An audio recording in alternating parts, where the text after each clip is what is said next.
perangkat telekomunikasi. 1. Seorang asisten penguji perangkat telekomunikasi sedang melakukan pengujian pada antena 5G. Metode pengujian yang paling tepat untuk mengukur pola radiasi antena tersebut adalah A. Pengujian conducted emission. B. Pengujian VSWR. C. Pengujian gain. D. Pengujian far field. E. Pengujian return loss. Jawaban yang tepat dari soal di atas adalah D. Pembahasan dari pertanyaan di atas yaitu, bahwa pengujian far field adalah metode yang paling tepat untuk mengukur pola radiasi antena 5G. Metode ini memungkinkan pengukuran distribusi energi yang dipancarkan oleh antena pada jarak yang cukup jauh, sehingga dapat memberikan gambaran akurat tentang pola radiasi antena. Kita masuk soal berikutnya. 2. Asisten penguji perangkat telekomunikasi menemukan nilai bit error rate atau BER sebesar 10 EXPONENT-6 pada pengujian modem fiber optik. Interpretasi yang tepat dari hasil tersebut adalah A. Kinerja modem sangat buruk. B. Kinerja modem memenuhi standar minimum. C. Kinerja modem sangat baik. D. Kinerja modem tidak dapat ditentukan. E. Modem mengalami kerusakan hardware. Jawaban yang tepat dari soal di atas adalah C. Pembahasan dari pertanyaan di atas yaitu, bahwa BER sebesar 10 EXPONENT-6 menunjukkan bahwa hanya ada 1 bit error dalam setiap 1 juta bit yang ditransmisikan. Nilai ini mengindikasikan kinerja modem yang sangat baik, karena standar industri untuk komunikasi fiber optik umumnya mensyaratkan berlebih kecil dari 10 EXPONENT-9. Kita masuk soal berikutnya. 3. Dalam pengujian perangkat Wi-Fi 6, asisten penguji perangkat telekomunikasi menggunakan teknik OFDMA. Keunggulan utama dari teknik ini dibandingkan dengan OFDM konvensional adalah A. Bandwidth yang lebih kecil. B. Efisiensi spektral yang lebih tinggi. C. Daya pancar yang lebih besar. D. Jangkauan sinyal yang lebih jauh. E. Ketahanan terhadap interferensi yang lebih rendah. Jawaban yang tepat dari soal di atas adalah B. Pembahasan dari pertanyaan di atas yaitu, bahwa OFDMA atau Orthogonal Frequency Division Multiple Access memiliki keunggulan utama berupa efisiensi spektral yang lebih tinggi dibandingkan OFDM konvensional. OFDMA memungkinkan alokasi subcarrier yang dinamis kepada multiple user secara simultan, meningkatkan efisiensi penggunaan spektrum frekuensi. Kita masuk soal berikutnya. 4. Asisten penguji perangkat telekomunikasi sedang melakukan pengujian Electromagnetic Compatibility atau EMC pada sebuah smartphone. Fenomena yang bukan merupakan fokus utama dalam pengujian EMC adalah A. Conducted emission. B. Radiated emission. C. Electrostatic discharge. D. Radiated immunity. E. Signal to noise ratio. Jawaban yang tepat dari soal di atas adalah E. Pembahasan dari pertanyaan di atas yaitu, bahwa pengujian EMC berfokus pada aspek emisi elektromagnetik yang dihasilkan perangkat atau conducted dan radiated emission, serta kemampuan perangkat untuk beroperasi dalam lingkungan elektromagnetik tanpa gangguan atau immunity. Signal to noise ratio atau SNR lebih berkaitan dengan kualitas sinyal komunikasi dan bukan merupakan fokus utama dalam pengujian EMC. Kita masuk soal berikutnya. 5. Dalam pengujian perangkat iot berbasis NB-IoT, asisten penguji perangkat telekomunikasi mengamati fenomena deep sleep mode. Tujuan utama dari fitur ini adalah A. Meningkatkan kecepatan transfer data. B. Memperluas jangkauan sinyal. C. Mengoptimalkan penggunaan baterai. D. Mengurangi interferensi dengan jaringan lain. E. Meningkatkan keamanan data. Jawaban yang tepat dari soal di atas adalah C. Pembahasan dari pertanyaan di atas yaitu, bahwa deep sleep mode pada perangkat NB-IoT dirancang terutama untuk mengoptimalkan penggunaan baterai.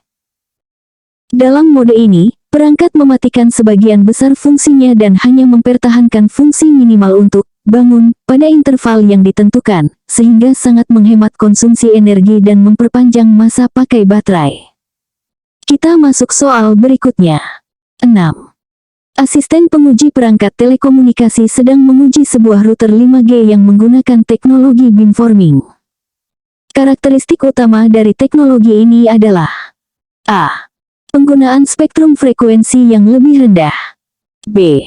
Peningkatan jumlah antena pada perangkat pengguna. C. Fokus sinyal pada arah spesifik. D. Pengurangan latensi pada jaringan. E. Peningkatan bandwidth backhaul. Jawaban yang tepat dari soal di atas adalah C. Pembahasan dari pertanyaan di atas yaitu, bahwa teknologi beamforming pada router 5G memungkinkan fokus sinyal pada arah spesifik menuju pengguna atau perangkat tertentu, bukan menyebarkan sinyal ke segala arah. Hal ini meningkatkan efisiensi penggunaan energi, mengurangi interferensi, dan meningkatkan kualitas sinyal yang diterima oleh pengguna. Kita masuk soal berikutnya. 7. Dalam pengujian perangkat LTE Advance, asisten penguji perangkat telekomunikasi mengamati penggunaan teknik carrier aggregation. Manfaat utama dari teknik ini adalah A. Mengurangi latensi. B. Meningkatkan kapasitas dan kecepatan data. C. Memperluas cakupan sel. D. Mengurangi konsumsi daya perangkat. E. Meningkatkan keamanan transmisi. Jawaban yang tepat dari soal di atas adalah B. Pembahasan dari pertanyaan di atas yaitu, bahwa carrier aggregation dalam LTE Advance memungkinkan penggunaan multiple carrier secara bersamaan untuk satu perangkat. Manfaat utamanya adalah meningkatkan kapasitas dan kecepatan data dengan menggabungkan bandwidth dari beberapa carrier, sehingga memungkinkan throughput yang lebih tinggi. Kita masuk soal berikutnya. 8. Asisten penguji perangkat telekomunikasi menemukan nilai RSRP atau Reference Signal Receive Power sebesar minus 95 dBm pada pengujian perangkat LTE. Interpretasi yang paling tepat dari hasil ini adalah A. Kualitas sinyal sangat baik. B. Kualitas sinyal cukup baik. C. Kualitas sinyal sedang. D. Kualitas sinyal buruk. E. Tidak ada sinyal terdeteksi. Jawaban yang tepat dari soal di atas adalah C. Pembahasan dari pertanyaan di atas yaitu, bahwa RSRP minus 95 dBm umumnya dianggap sebagai indikator kualitas sinyal LTE yang sedang. Nilai RSRP berkisar antara minus 44 dBm atau sangat kuat hingga minus 140 dBm atau sangat lemah. Nilai minus 95 dBm berada di tengah-tengah range ini, menunjukkan kualitas sinyal yang cukup untuk koneksi tetapi tidak optimal. Kita masuk soal berikutnya. 9.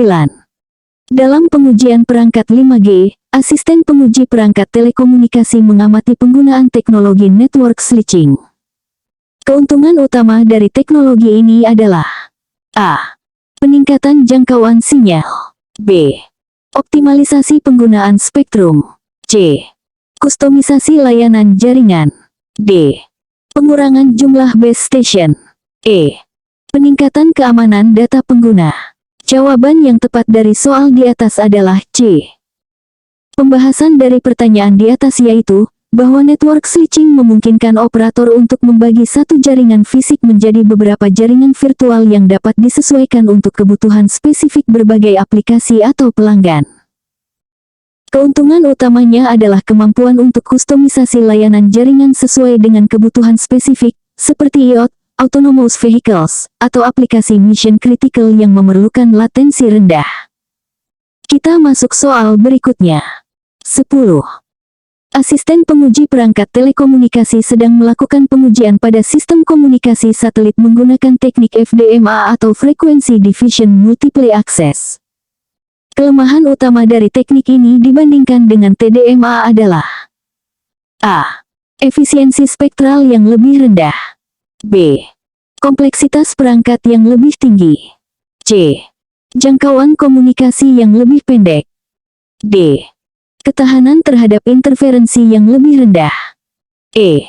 Latensi yang lebih tinggi. Jawaban yang tepat dari soal di atas adalah A. Pembahasan dari pertanyaan di atas yaitu, bahwa kelemahan utama FDMA dibandingkan TDMA atau Time Division Multiple Access adalah efisiensi spektral yang lebih rendah. FDMA membagi spektrum frekuensi menjadi kanal-kanal terpisah, yang masing-masing dialokasikan ke pengguna tertentu. Hal ini dapat menyebabkan pemborosan bandwidth jika pengguna tidak selalu aktif. TDMA, sebaliknya, memungkinkan penggunaan spektrum yang lebih efisien dengan membagi waktu penggunaan kanal di antara multiple pengguna. Kita masuk soal berikutnya. Inspektur